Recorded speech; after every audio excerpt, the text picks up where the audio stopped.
जय श्री राधा कृष्णा। चैत्र मास के शुक्ल पक्ष की कामदा एकादशी आने वाली है। हिंदू नववर्ष की ये पहली एकादशी है। पौराणिक मान्यताओं के अनुसार सुहागन स्त्रियां यदि कामदा एकादशी का व्रत रखती हैं तो वो अखंड सौभाग्यवती रहती है। कामदा एकादशी का व्रत करने से व्यक्ति की गुप्त मनोकामनाएं पूरी होती हैं और घर में सुख शांति बनी रहती है। साथ ही इस दिन की गई पूजा, व्रत, नियम आदि हमें मोक्ष दिलाते हैं। पद्म पुराण के अनुसार एक बार माता लक्ष्मी ने भगवान विष्णु से पूछा था कि कौन सा व्रत सबसे अधिक पुण्य देने वाला होता है। तब भगवान विष्णु ने बताया था चैत्र माह के शुक्ल पक्ष की एकादशी यानी कामदा एकादशी सबसे अधिक पुण्य देने वाली एकादशी है। उन्होंने बताया था कि इस व्रत को रखने से व्यक्ति के सब पाप नष्ट हो जाते हैं और उसे मोक्ष मिलता है। भगवान विष्णु ने यह भी बताया था कि इस व्रत को करने वाले व्यक्ति को वैभव, सौभाग्य और धन धान्य की प्राप्ति होती है। अब आज इस वीडियो में आपको इस पावन और फलकारी एकादशी की व्रत कथा बताती हूँ और एक नहीं 3 पौराणिक कहानियां बताऊंगी। इस कथा को सुनने मात्र से यज्ञ करने जितना फल मिलता है, पापों से मुक्ति मिलती है। कामदा एकादशी का व्रत इसलिए सबको जरूर करना चाहिए। इस दिन व्रत रखने वाले को एकादशी कथा कहनी या सुननी बहुत ज्यादा जरूरी होती है। पुराणों में इस बात का स्पष्ट उल्लेख किया गया है कि बिना व्रत की कथा कहे सुने ये व्रत संपूर्ण नहीं माना जाता। कामदा एकादशी व्रत करने वाले भक्त के जीवन में सुख समृद्धि बनी रहती है। मान्यता है कि संसार में कामदा एकादशी के समान कोई अन्य व्रत नहीं है। इस व्रत की कथा के सुनने और पढ़ने मात्र से वाजपेयी यज्ञ के समान फल की प्राप्ति होती है। इसलिए प्रेम से, मन से, भाव से ये कहानी सुने। हाथ में पैसे, फूल, तिल ले और फिर प्रेम से कहानी सुने। कामदा एकादशी की पहली पौराणिक व्रत कथा के अनुसार पुराणों में ऐसा वर्णित किया गया है कि एकादशी के दौरान उपवास रखना अनिवार्य है। पुराणों में वर्णित एक कथा के अनुसार एक समय कामदा एकादशी वाले दिन भगवान विष्णु ने बैकुंठ के दरवाजे खोले तो उसमें 2 राक्षसों ने प्रवेश किया। उन राक्षसों ने कामदा एकादशी वाले दिन गलती से प्रभु का नाम लिया था, जिससे ही उन्हें बैकुंठ की प्राप्ति हो गई। जब उन राक्षसों ने अपनी इतनी अच्छी गति देखी तो उन्होंने भगवान से वरदान मांगा कि बैकुंठ का द्वार उन सभी के लिए खोला जाना चाहिए जो इस दिन पर साफ मन से प्रार्थना जप तप करेंगे। भगवान विष्णु ने उनकी बात मान ली। ऐसा कहा जाता है कि जो लोग कामदा एकादशी का व्रत करते हैं, पूजा करते हैं, वो खुद को जीवन और मृत्यु के चक्र से मुक्ति दिलवा देते हैं। उनके सारे बुरे कर्म नष्ट हो जाते हैं और वो सीधा बैकुंठ प्राप्त करते हैं। कामदा एकादशी महत्तम समाप्तम। कामदा एकादशी व्रत की एक अन्य पौराणिक कथा के अनुसार प्राचीन काल में एक नगर में एक श्रेष्ठ ब्राह्मण और एक ठाकुर रहते थे। दोनों की एक दूसरे से बनती नहीं थी। आए दिन एक दूसरे से वो झगड़ा करते रहते थे। दोनों के बीच आपसी झगड़े इतने ज्यादा बढ़ गए थे कि एक दिन ठाकुर ने ब्राह्मण को मार डाला। उसके इस कर्म से उस नगर के सभी ब्राह्मण काफी नाराज थे। ठाकुर को अपने किए पे बहुत पश्चाताप भी था, पर वो क्या ही कर सकता था। बाद में उसने उस ब्राह्मण की तेरवी करने की सोची ताकि उस ब्राह्मण को मुक्ति मिल जाए, तो अन्य ब्राह्मणों ने उसके घर भोजन करने से इनकार कर दिया। ब्राह्मणों के विरोध और गुस्से के कारण ठाकुर एकदम अकेला पड़ गया। उसके मन में अपने किए गए कर्म के लिए बहुत ग्लानि थी, बहुत पश्चाताप था। वो स्वयं को दोषी मानता था। मानसिक तौर पर वो काफी परेशान रहता था।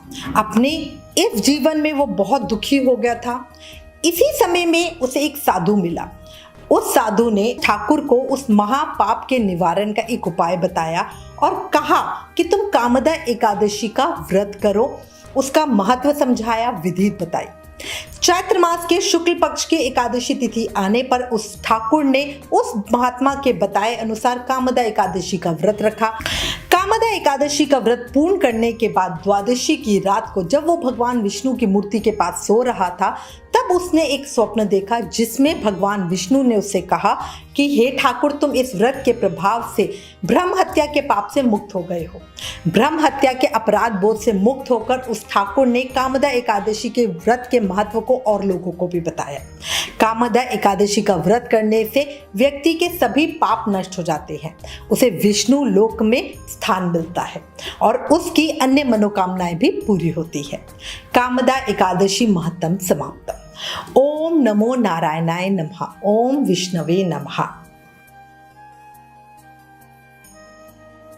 कामदा एकादशी व्रत की पुराणों में वर्णित एक अन्य कथा के अनुसार श्री कृष्ण ने पांडु पुत्र अर्जुन को सुनाई। इससे पहले राजा दिलीप को यही कथा वशिष्ठ मुनि ने भी सुनाई थी। एक समय श्री कृष्ण के प्रिय सखा अर्जुन ने कहा, हे कमल नयन, मैं आपको कोटि कोटि नमन करता हूँ। हे जगदीश्वर, मैं आपसे प्रार्थना करता हूँ कि आप कृपया कर चैत्र माह के शुक्ल पक्ष की एकादशी कथा का वर्णन सुनाइए। इस एकादशी का क्या नाम है, इस व्रत को पहले किसने किया और इसके करने से किस फल की प्राप्ति होती है। श्री कृष्ण ने कहा, हे अर्जुन, एक बार यही प्रश्न राजा दिलीप ने गुरु वशिष्ठ जी से किया था। वो वृतांत मैं तुम्हें सुनाता हूँ, ध्यानपूर्वक सुनो। एक समय राजा दिलीप ने गुरु वशिष्ठ जी से पूछा, हे गुरुदेव, चैत्र माह के शुक्ल पक्ष की एकादशी का क्या नाम है, उसमें किस देवता का पूजन होता है तथा उसका विधान क्या है, वो आप कृपया कर मुझे बताइए। मुनि वशिष्ठ ने मुस्कुराते हुए कहा, हे राजन, चैत्र माह के शुक्ल पक्ष की एकादशी का नाम कामदा एकादशी है। वो समस्त पापों को नष्ट करने वाली एकादशी है।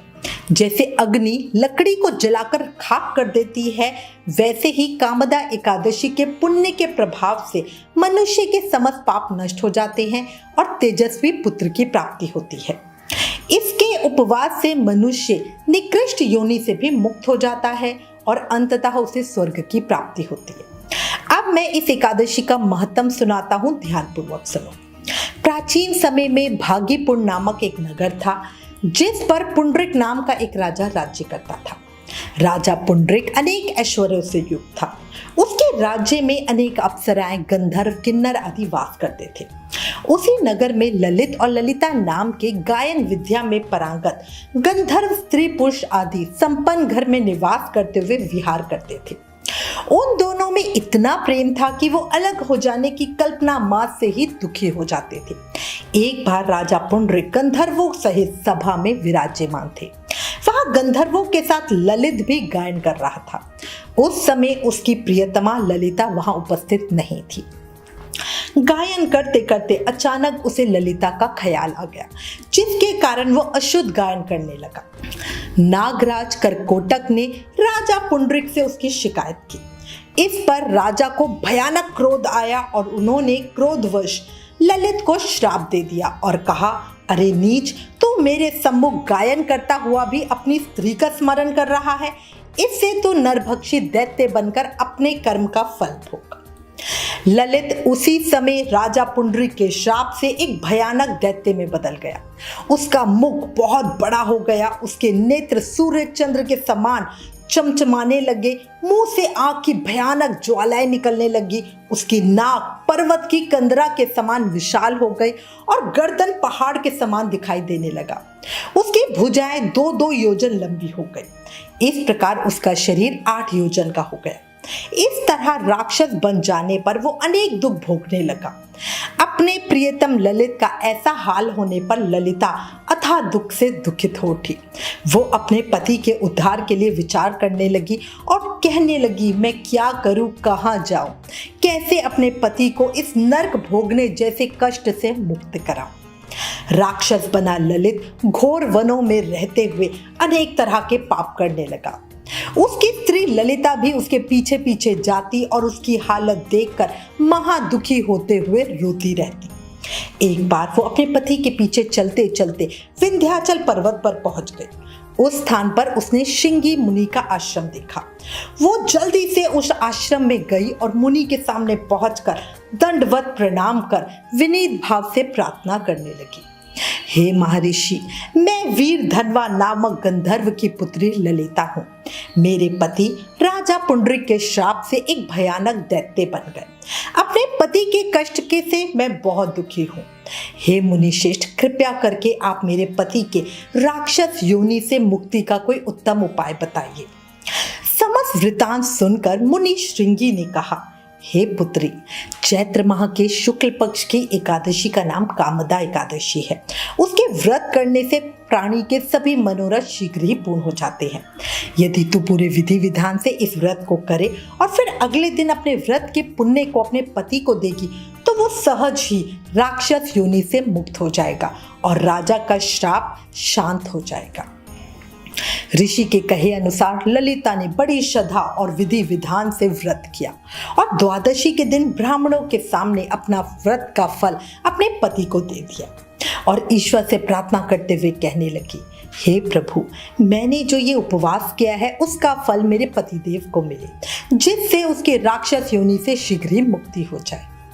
एकादशी का फल देते ही उसका पति राक्षस योनि से मुक्त हो गया और अपने दिव्य स्वरूप को प्राप्त हुआ।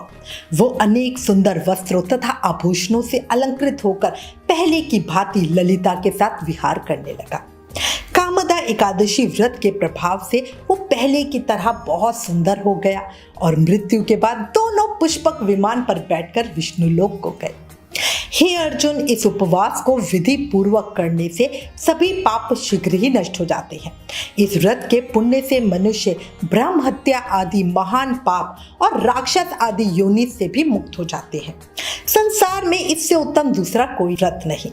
इसकी कथा और महत्तम के सुनने और पढ़ने से अनंत फलों की प्राप्ति होती है। कामदा एकादशी महत्तम समाप्तम। ओम नमो नारायणाय नमः। ओम विष्णवे नमः।